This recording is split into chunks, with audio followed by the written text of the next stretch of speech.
exceptions lately. I heard there are some. Fuck me. How do I look back at the logs?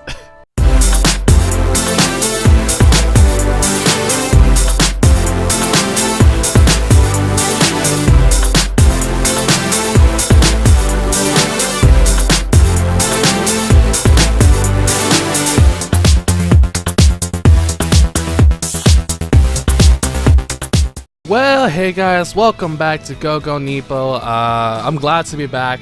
I want to learn a lot more about Kyoto. I don't know about you, but I had fun last time. I got to learn a little bit of something and I got trolled again by those two. But let's get back into it and let's kind of learn about, this temple that we just recently stopped by. So, let's do it. No reason, just wanted to be sure. Let me tell you this. This isn't all I know. I also know that when the temple was completed, the grounds around it were larger and it completely burnt down once. Burnt down the temple? Was it in a war or something? Psst, sorry, it's burnt down just 60 years ago. It was arson. Wow. Arson? You mean someone set fire to it? Yeah, in 1950 by a young monk still in training. A young monk? No, a monk committed arson? That's right, the temple was already a famous national treasure at the time, so it caused a huge stir. I see, that makes sense. Why did he burn it down, though? Then a world-famous author named Mishima Yukio. Did I say Yukio? Yukio wrote a novel about it. The name of the novel is, of course, Kinkakuji.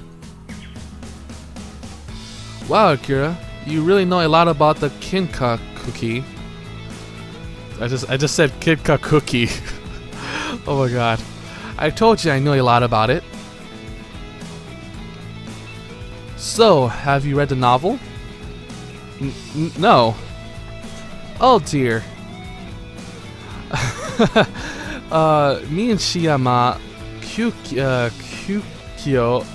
Kinkakuji has been translated into many other languages, so you should read it if you get a chance. Sure, I will. He probably wrote it after visiting in the place for himself, so it'd probably be more interesting now if I'd read it before. I'd be sure to look around for it when I get home. I think I might try to read it when I get home too. I see. I think you would get a lot out of it, Akira. The Kinkakuji, huh? The walls are struck with gold leaves, so it's as gold as the name suggested. I heard that the ancient Europeans referred to Japan as Jinpan, the lands of gold. But looking at this, I can see why Marco Polo would have felt that way. Is it really made from gold, or is it like gold paint? I kind of wonder what that is. Oh, this place looks so cool. It's so like history-like, Anyways, what do you think of Kyoto so far? Let's see. At first, I wasn't really seeing the town's history and culture at all. But the more we walk around, the more I feel traditional atmosphere seeping in all over. That's right. Kyoto has a lot of temples and shrines, so you can walk from temple to temple and shrine to shrine. Just walking around can give a deep impression of the town.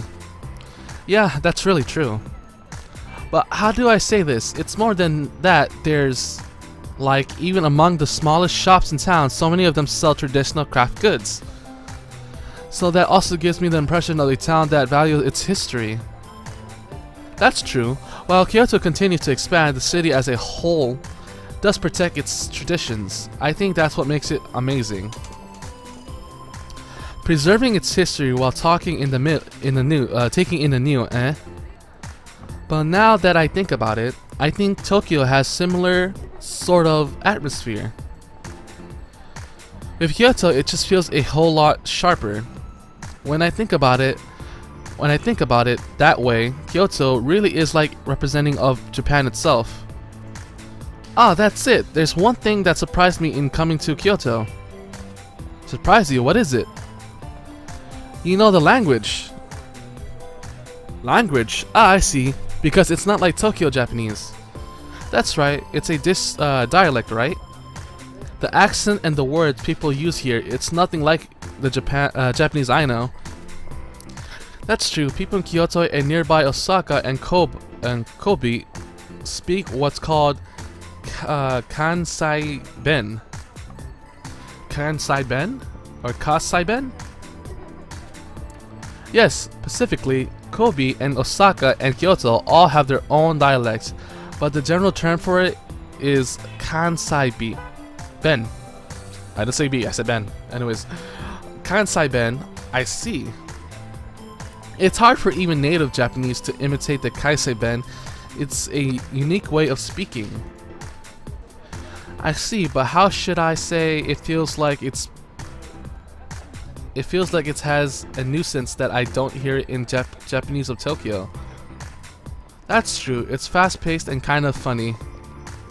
That's true. When you listen in on an exchange, it almost sounds like they might burst out laughing.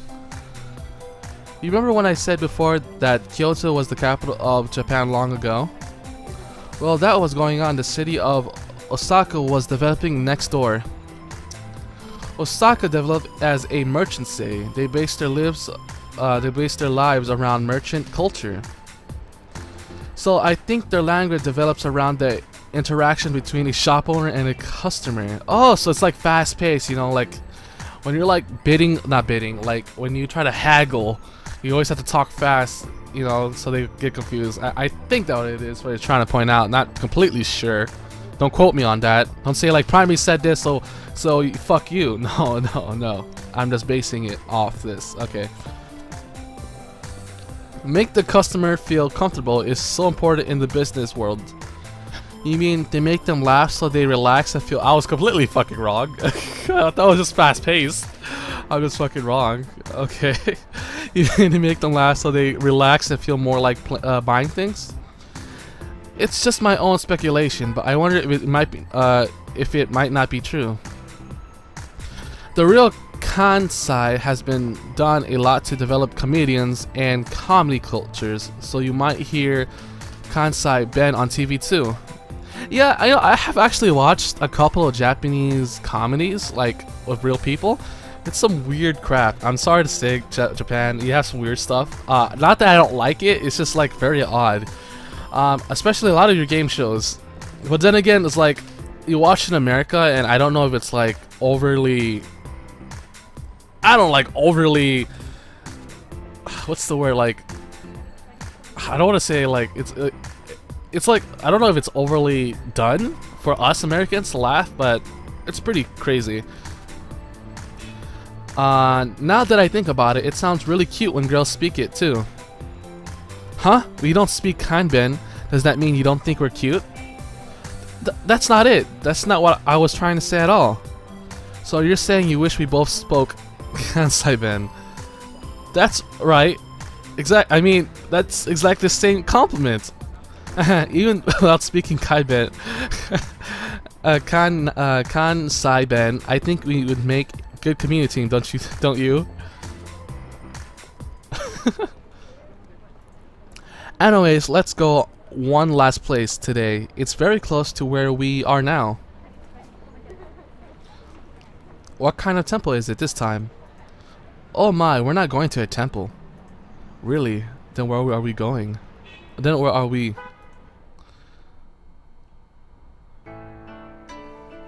Oh, this is really interesting. Ta-da! This is Kyoto's premier entertainment district, Gion. Or is it Gion? No, is it Gian? I don't know. Wow, but the buildings still have older, refined feeling to them. The town of Gion, I'm gonna say, is the gateway to Yasaka Shrine. It's basically a town that sprung up along the road to the shrine. The name Gion comes from the fact that the Yasaka Shrine was once known as the Gion Shrine. I see, so is there something on this street? Like what? Well, it's certainly a very beautiful street and it has a refined atmosphere, but isn't there like a famous building or... Yeah, there's nothing like that here. But in its place... Ah, look! There! Walk towards us. Walking? Ah! There's a woman walking towards us. Tiny red lips on a face made up in white. And such a beautiful kimono. Sorry. I don't know why I went retarded there. Is that a high-class geisha? Sort of, but geisha is only for Tokyo. In Kyoto, they call it gyoko. Giko? I don't know. Giko. Yes, a young apprentice Giko known as Maiko. She looks young, so she's probably a Maiko. Ah, she just turned to us and bowed. She's so cute. And here comes jealousy. Ah, okay. Hey, Oni-chan. I hear back in the day, Maiko were girls around 10 years old. Is that true? That is what they say. 10 years old? They started that young? Yeah, because Maiko and Genko would play instruments at banquets and sing and dance. They were like flowers used to add life to a party. I thought they were prostitutes. Maybe it was just that one movie or something? I don't know. And men of high standings and rank would come to them. So in order to keep them from offending anyone, they received strict instructions in discipline and in manners from a very young age. That's the kind of system it was. So for all its beauty, and the world was a harsh one too. Yes, but these days, it's seen as problematic to many children work so hard nowadays. You can't begin Maiko training until you finish school. Oh, that's interesting. I saw on TV before too that there are fewer and fewer women who want to become Maiko these days. I guess that's true in all countries. Jobs that were stand-alone are gradually declining. It's too bad, but yeah. Ah, but then the TV said that more people want to do it nowadays compared to before. But they say that the training is so strict that many people just up and quit. Just because you want it doesn't mean you'll succeed. But Maiko and Genko are part of an amazing culture. There must be more people who want to carry it on. That's it. As long as we're here, why don't we call a Genko-san tonight? And unfortunately, that's not possible. Huh? Why not? The girls will refuse the first-time customer. Most people have to be referred by an existing customer. I see. There are some exceptions lately. I heard there are some... Fuck me. How do I look back at the logs? Let me see. I think I can look back. Let's see. The girls will refuse first-time customers. What the fuck? There are some exceptions lately. I heard there are some events where you can hire a Genko for a brief period of time. Okay, so that's how it is. But probably takes a lot of money, right? I guess that's true. Yeah, I understand that. It was just an idea. When you say it like that, I can tell you're really upset about it. God, I'm such a pervert. I told you I was joking. I don't think you were. Anyways, as long as we're here, we should stop by the Yazaka shrine, then go back to our hotel. Okay, okay. Damn, I really wanted that geisha. Don't you guys want a geisha? I don't know. Whew. We visit the Yazaka shrine, which was beautiful. Our hotel might be more humble than the halls where in Gaiko perform, but it was still a nice place. The food in Kyoto tastes completely different from the food in Tokyo too. Excuse me. Kyoto was a nice place, not all inferior to Tokyo. Just one day doesn't seem like enough to experience it all. But tomorrow I go back to Tokyo, and in 3 days times I go home.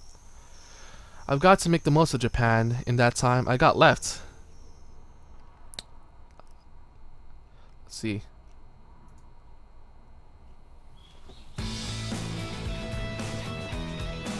Another beautiful day. So this is my 5th day in Japan. They said that on the news yesterday it was set to rain in Tokyo. So the good weather followed me on this trip should be a good sign of things to come, right? Nah. Okay, day 2 in Kyoto. Let's get started. Our next destination is a temple called the Ryon-ji.